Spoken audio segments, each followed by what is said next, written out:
Ya, kita tidak tahu apakah 4 orang yang memecahkan kaca mobil Slamet Ma'arif itu orang suruhan atau independently melakukan itu. Rasanya kalau dia punya motif balas dendam misalnya, rasanya enggak juga ya.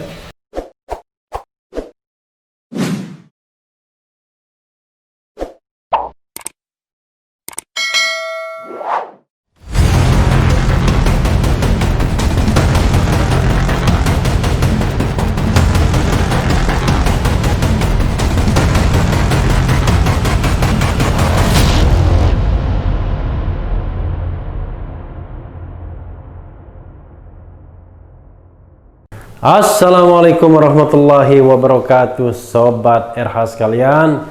Jumpa lagi kita di channel yang keren ini, Keren Cadas. Kali ini saya tidak mau membahas soal Juliari Batubara ya, Juliari Peter Batubara, tapi saya mau membahas, menguber berita soal Ketua Persaudaraan Alumni 212 mengaku diteror, mobil dirusak 4 orang. Penting seperti ini karena jangan sampai orang-orang yang dianggap suka mengkritik pemerintah, penguasa itu akhirnya dibalas atau diancam dengan perlakuan premanisme ya. Kita bacakan sebagaimana dilansir oleh kumparan.com. Ketua PA212 mengaku diteror, mobil dirusak 4 orang. Ketua Persaudaraan Alumni atau PA212 Slamet Ma'arif mengaku mendapat teror dari orang tak dikenal, OTK. OTK ya. Aksi teror tersebut menyerang kendaraan pribadinya yang terparkir di garasi rumahnya sendiri di Depok. Saat itu mobil hitamnya dicoret dengan cat semprot merah. Selain itu, beberapa bagian kaca mobil dipecahkan. Mudah-mudahan ada asuransinya ya. Ketua PA212 Slamet Ma'arif mengatakan insiden tersebut terjadi pada Minggu 6/12 dini hari. Dari rekaman CCTV pelaku berjumlah 4 orang. Iya, aksi teror, kata Slamet kepada Kumparan. Ada 4 orang dari CCTV, tambah dia. Slamet tidak mengetahui pasti maksud pelaku tersebut menyerang kendaraan pribadinya. Seperti diketahui, Slamet Ma'arif memang kerap mendampingi Habib Rizik Syihab di berbagai kegiatan. Mantan jubir FPI tersebut bahkan baru menyelenggarakan dialog nasional bersama tokoh dan ulama. Dan saya pun hadir ya.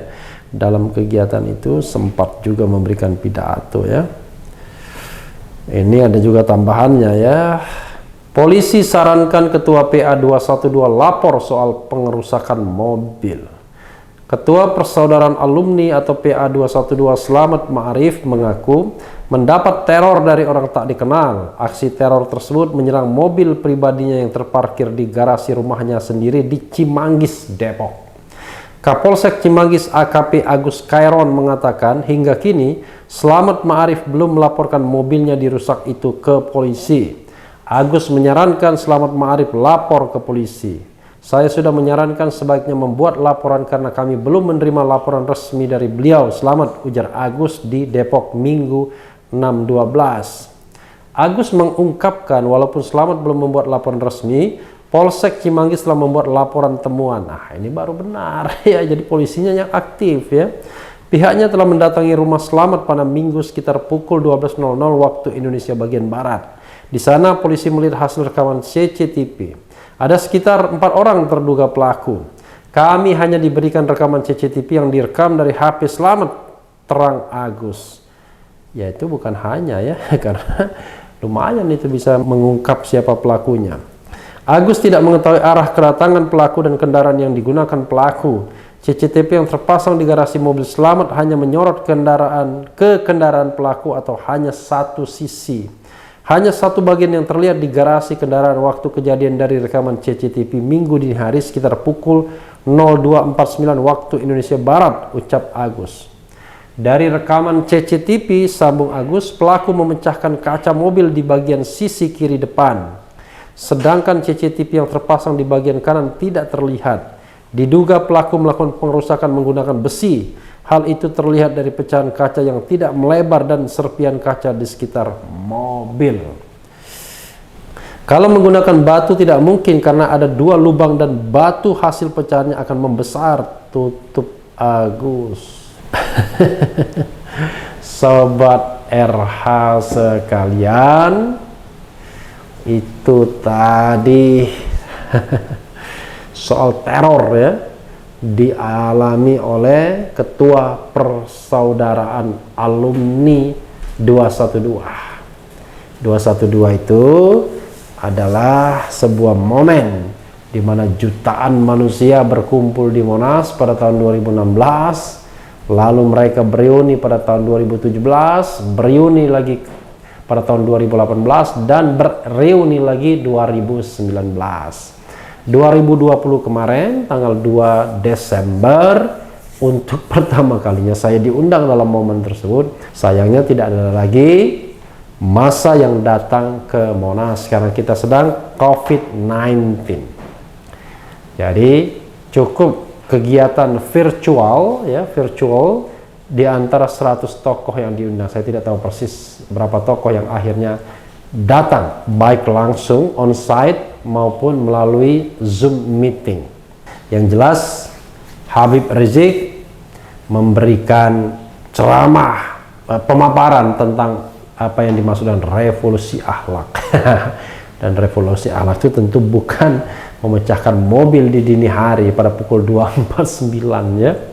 Jadi sobat era sekalian, tentu kita tidak tahu apa motif pelaku, tapi mengingat siapa atau mobil siapa yang dirusak, ya kita bisa menduga-duga. Ini erat kaitannya dengan aktivitas Selamat Ma'arif sebagai Ketua Persaudaraan Alumni 212. Kita tahu PA 212 kerjanya ya demo ya, kerjanya bagaimana mereka menggalang kekuatan umat untuk melakukan tuntutan-tuntutan baik kepada pemerintah maupun kepada DPR. Salah satunya ya demonstrasi menentang undang-undang haluan ideologi Pancasila, undang-undang hip-hip kata Babe Ridwan Saidi ya. Dan kita tahu bahwa PA 212 dibentuk pasca 2016, dan 2016 sendiri adalah gerakan kanan yang mendorong Anies sebagai gubernur dan berusaha mendongkel ya, atau membawa ke pengadilan gubernur saat itu Basuki Cahayapurnama. Sampai saat ini pun PA 212 masih aktif, dan terakhir mereka mengadakan pertemuan di antara 100 tokoh secara virtual dan ada yang onsite seperti yang saya katakan tadi. Ya, yang onsite yang saya tahu Rocky Gerung, saya Refli Harun, ada juga Munarman, siapa lagi ya? Ada juga Al-Habsi ya, Ustadz Al-Habsi, Selamat Ma'arif sendiri tentunya, ada juga Ihsanuddin Nursi ya, dari ekonom, dan dari Zoom ada Amin Rais, ada Ustadz Yahya, ada siapa lagi ya, macam-macam ya, ada Said Didu, kemudian ada Husnul Maria dan lain sebagainya. Jadi sahabat era sekalian, ini mengingatkan saya cerita terhadap Neno Warisman. Neno Warisman pada tahun 2018-2019 terkenal dengan gerakannya 2019 ganti presiden. Ya, untuk seorang, ya saya tidak ingin gender ya, untuk seorang perempuan ya, gerakan itu sungguh sangat luar biasa. Ada juga lagunya ya, lagu ganti presiden yang unfortunately saya sendiri baru melihat ya. Saya tidak begitu tahu lagunya awalnya ya, tetapi saya tahu bahwa gerakan 2019 ganti presiden itu sempat menjadi polemik di mana-mana, dan yang bersangkutan ya sebagai motor dari gerakan 2019 ganti presiden ini mengalami tidak hanya perundungan, bullying, tetapi juga penghadangan ya, persekusi, mengalami persekusi di mana-mana, di Riau, di tempat-tempat lain, karena menyuarakan 2019 ganti presiden. Nah, ketika saya pernah berdebat di televisi dengan Ali Mokhtar Ngabalin itu pada waktu itu tahun 2019 ya. Ya, 2019 sebelum Pilpres. Pada waktu itu masih rame-ramenya Asian Games ya. Saya mengatakan bahwa ya sah-sah saja mengadakan kampanye 2019 ganti presiden. Dan waktu itu Ali Ngabalin mengatakan bahwa itu adalah gerakan makar. Kalau saya tidak sepakat. Kenapa? Karena 2019 ganti presiden sebagai sebuah kampanye ya boleh-boleh saja, sah-sah saja. Karena memang 2019 ada event pemilihan umum presiden dan wakil presiden. Perkara kemudian presiden tidak berganti ya itu soal lain. Artinya kampanye itu gagal untuk mendorong rakyat Indonesia untuk memilih selain Presiden Jokowi. Tapi sebagai kebebasan berserikat dan berkumpul ya sah-sah saja. Sama sahnya ketika ada pihak yang mengatakan Jokowi 2 periode. Ya sama saja. Jadi kampanye pertama untuk Jokowi, kampanye kedua yang menarik keuntungannya adalah Prabowo Subianto dan Sandi Uno. Tapi rupanya teror juga dialami oleh Neno Warisman ya. Mobilnya dibakar orang. Mobilnya terbakar dan kebetulan lokasinya sama seperti Slamet Ma'arif di Depok juga ya.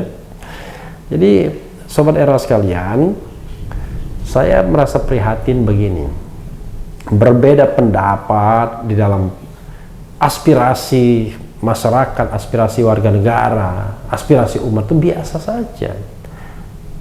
Yang penting perbedaan pendapat itu disampaikan melalui media-media yang memang diperbolehkan, bukan media kekerasan tentunya, bukan dengan ancaman, bukan dengan intimidasi, tapi dengan campaign is okay.